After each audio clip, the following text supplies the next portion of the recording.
Hi,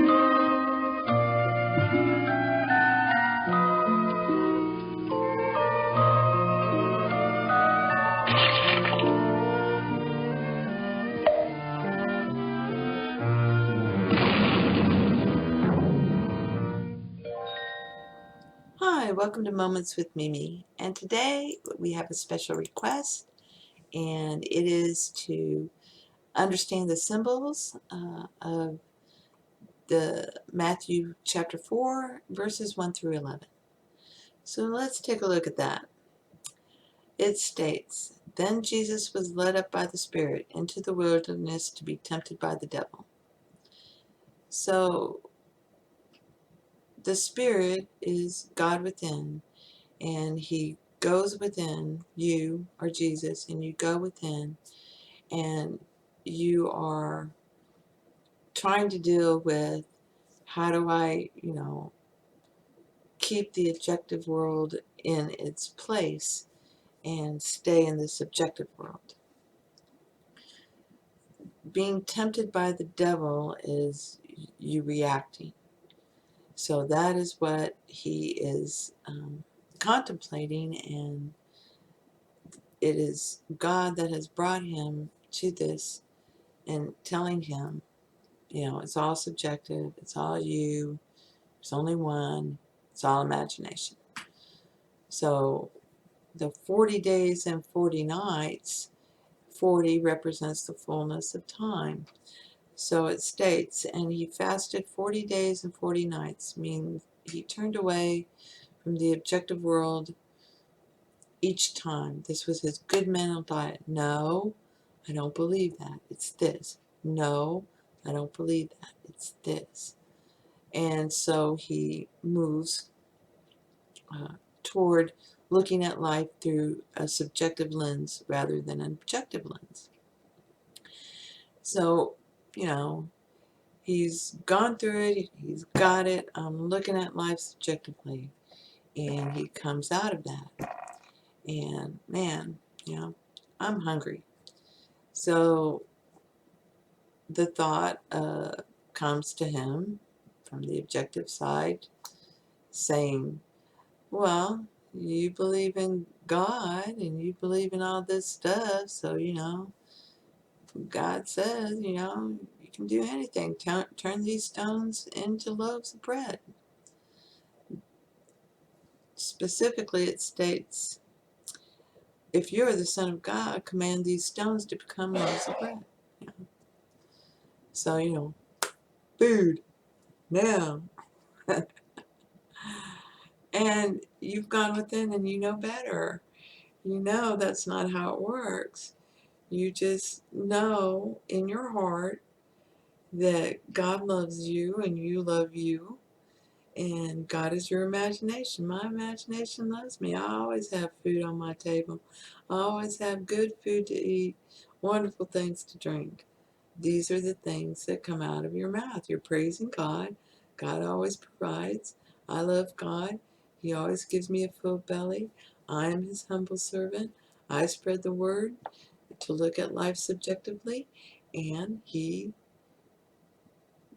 makes my life beautiful. I don't have to worry about anything on the objective side of life because God provides all. He always has. So, you're laughing at him because you went within. God took you within and said, look, you just got to look at everything subjectively. You spent 40 days, 40 nights, your mental diet, however long it took you to start seeing that everything is subjective, not objective. And so you don't react when they say that. You go within and you say, it comes out of the mouth of God. God's inside me. It's coming out of my mouth. It states, "Man shall not live by bread alone, but by every word that proceeds from the mouth of God." Out of you. Okay? Out of you. Out of whatever you imagine. Whether you have food in the fridge or not, doesn't matter. It's, I know, I have everything, I need. And I know all is well. And I'm going to go sit down and imagine I have a lovely table full of food. It's just like, the scene in Hook when they all sit down and then Robin Williams sees it, it's all empty and they're chowing down and it's delicious, thank you very much. And then he finally turns to imagination and begins to see it too. And then it appears. So what happens in our world is, you imagine that you have a table full of food and that you've just finished eating and it was delightful. And you go to sleep. Or, God, I thank you very much for the food you provide me. I know you wouldn't let me go hungry. And you go to sleep, happy knowing something's coming on the way. And, you'll wake up to a knock on the door with the neighbor saying, I have so much spaghetti, I don't know what to do with it all. Would you like some? And there you go. Now you have something to eat.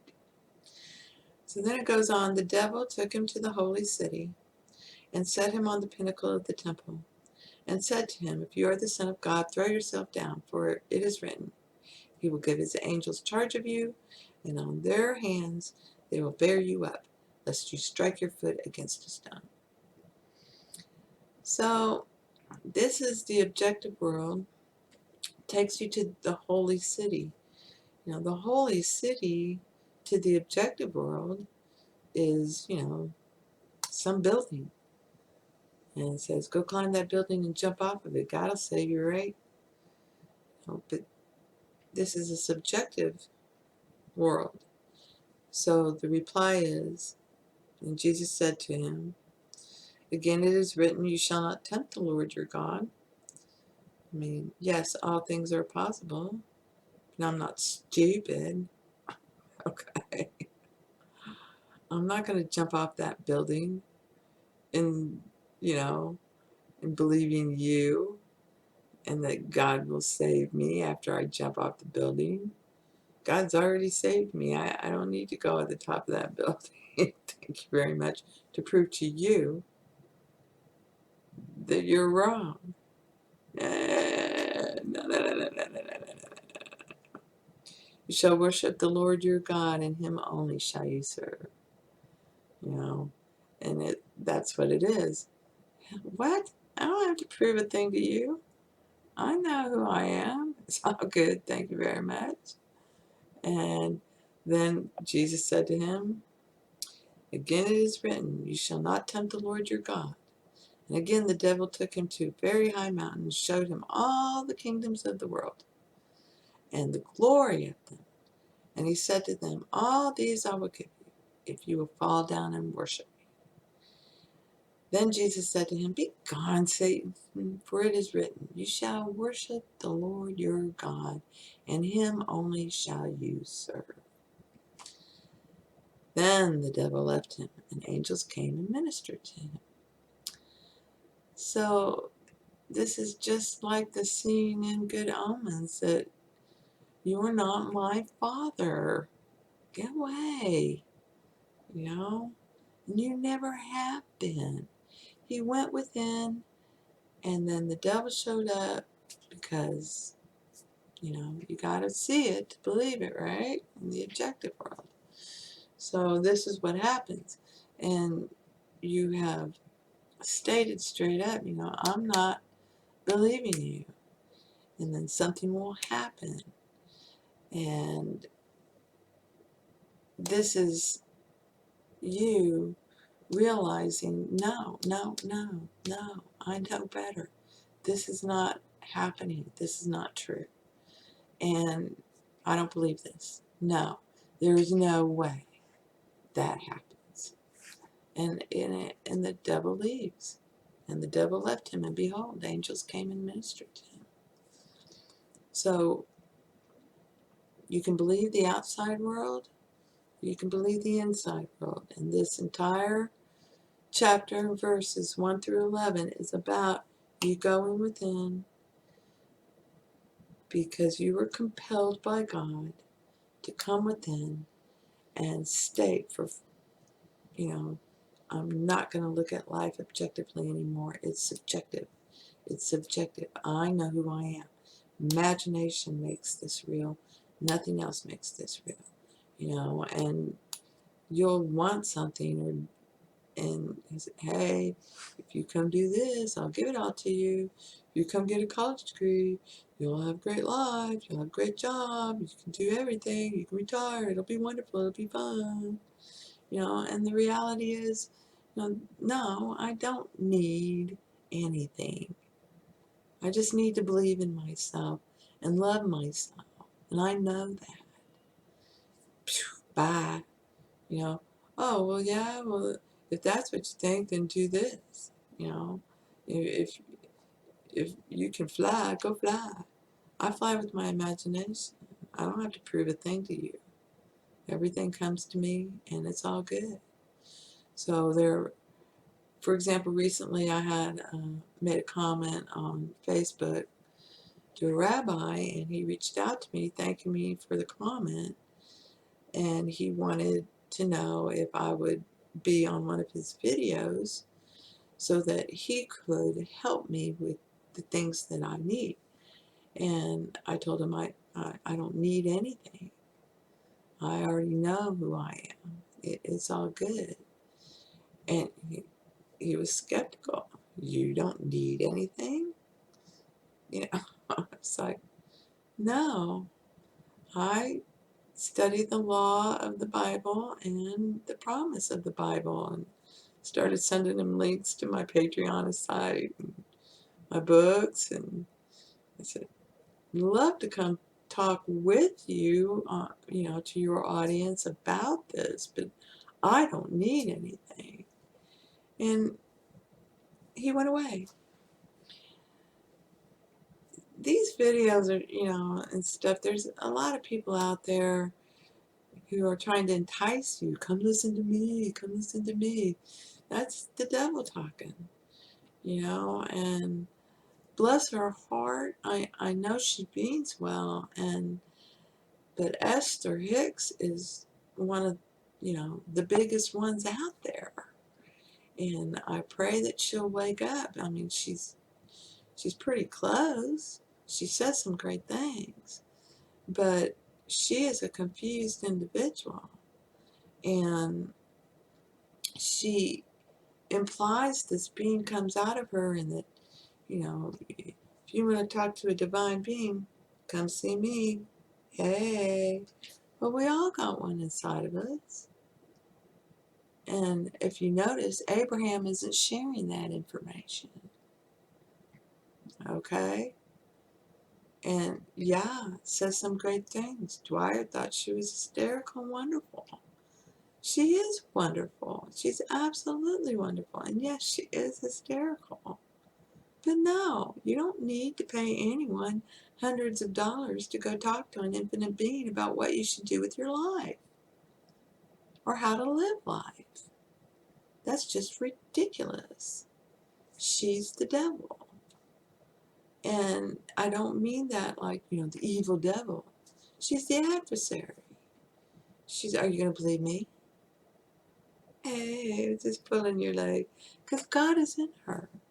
God is in her. But she is not expressing anything but an objective standpoint. That's all. And bless her heart. I wish her the best, and I know she'll wake up soon. I know she will. It's all good.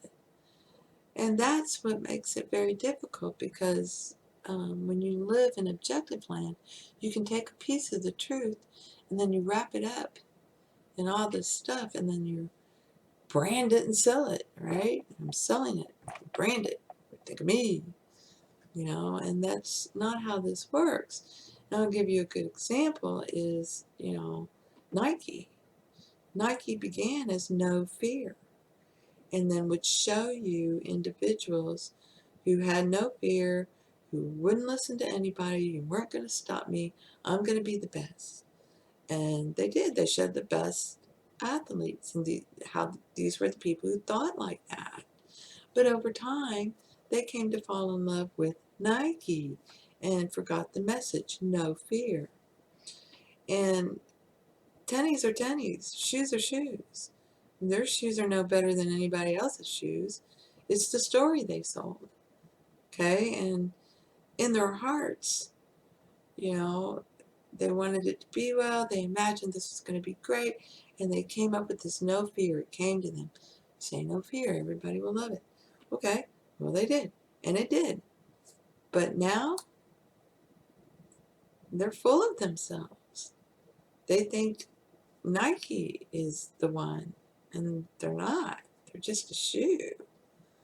And they think the people that they get to help them brand their shoe are the right ones who are thinking the right way. And all that's going to happen is, people are going to turn away. If they like the shoe, they'll buy it. And if they don't, they're not buying it because, Joe Blow says, you need to think about Nike because we're the ones that are changing the world. Huh? You're a shoe. You're a shoe company. You sell shoes. That's all you do. You're not changing the world at all. You're making shoes, and God and man is helping you make good shoes. Now, are they the best shoes? I don't know. I don't care. I don't buy Nikes. To me, a shoe is a shoe. If it feels good and it's comfortable, then I check out that brand. First, I put it on. Oh, this feels good, comfortable. Then I check the brand and say, you know what? I like these. I'm going to buy these from now on. And that's what I do until they stop feeling comfortable. Then I got to go find a shoe that does. And that's how it works. So this is really about you going within because you were compelled to go within, and God and you together work together in fullness of time to separate yourself from the objective world and to start to look at things subjectively. And when the objective world tried to tempt you into, now, come on back, you said no, I'm not going there. No, I'm not. And it leaves. So I hope this helps. Blessings to you, and thank you. Thank you so much for being you. You're amazing. It's all just so amazing. Thank you. Blessings to all.